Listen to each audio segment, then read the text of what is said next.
In this video, we are going to discuss valuables and the documentation of patient valuables. This can be done by both the nurse, the MST, or the patient sitter. It is important that we communicate so that this gets done. This is not to only be done on behavioral patients. It will be done on all patients that we are changing and that have valuables we are securing or we want to make note of. For example, a cane or a walker we might send home with the family. On my screen right now, I am on the nurse's tracker, but it can be done the same way whether you are on the MST tracker or the sitter tracker. What you will do here is you will open the chart and you will go to your work list, which is what defaults if you had just opened the chart. If this was a behavioral patient, you would be able to find your secondary psychosocial assessment and you would click Now and hit Document. If this patient was not a psychiatric patient, we would also be able to use the patient belongings valuable screen. If this had not come up on our assessment, because it is linked to certain chief complaints such as chest pain, abdominal pain, altered mental status, a stroke, things we know we typically change for, if we didn't see it, we could still add it. You would just hit Add, and you would search for belongings, and I would hit any word to make sure it comes up, and I would be able to click it and add. The reason it is grayed out right now is because it's already on my work list. So I would just hit cancel, and I could click my patient belongings. Even if this is a crisis patient, it does not matter which screen you use.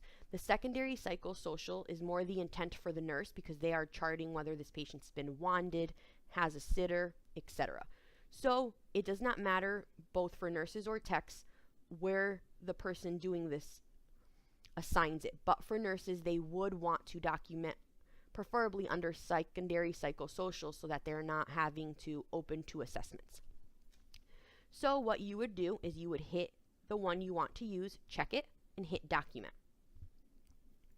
On here, you would open the Patient Items Plus button, and now you have an area to document all your belongings.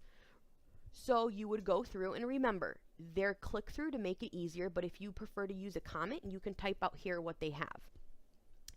If it is a crisis patient, it's important that we be very detailed. And if they come in with a suitcase, you can just put suitcase secured in closet. You don't have to go crazy counting out every item. But the big thing here is if it's a medical patient, you want to put things that are pertinent. So it's not so much that we care if they came in with blue underwears or a white shirt. It's more, did they come in with a cane? Did they come in with a walker? Did they come in with hearing aids? Because those are the things that go missing frequently, and then we as a hospital have to pay for it because it got lost here, even if we send it home with family, because if we don't document it, we can't say that it was done.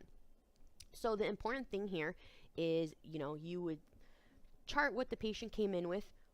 You could use the comment section, like I said. We have the ability, even for not crisis patients, to still lock their belongings in the behavioral closet or in the safe. We can offer it to patients. A lot of patients get worried, especially the elderly, that their things are going to go missing, so we can offer to lock it for them. It is important that when we're documenting jewelry, we don't list things like a diamond ring or a gold watch. We just label them by a color. So a yellow watch, a silver watch, etc. Because if we put on their gold, and let's say it's not a gold watch, we own that we owe them a gold watch if it gets lost. And then medications, if you are not a nurse, you would just hit yes if they did have medications, and in the comment you would say given to RN. If you are the nurse, then you would say yes or no and how many bags you sent to the pharmacy. Once I do this, I can hit save and exit. Your documentation's now complete. But let's say I am now going in and I want to document that I sent the patient's belongings home with the family. You would check it again and hit document. You do not need to rechart everything again. You would just update it. So I would say that their dentures and that their sneakers, for example, were sent home with patient's daughter. You don't have to repeat all of their valuables again. You just want to put the new disposition. This is why this line was added here. That's important for tracking purposes. So you want to put when we send things home with the patient or a family member, etc. And all you would do is hit save and exit. And now when we would go in and audit the chart, I would be able to see that the patient belongings was charted twice, and I could see on here that the first person, will pretend it was a different user, did a list of their belongings, and then I can see that a little while later sneakers and their dentures were sent home with the patient's daughter.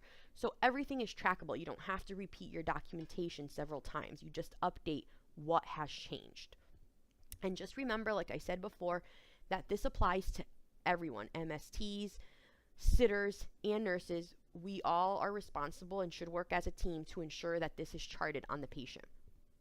The last thing that I want to point out on the belongings is that if you see on the work list there's a little p under the belongings, if you click that, that brings up the belonging policy as well as the visitor policy.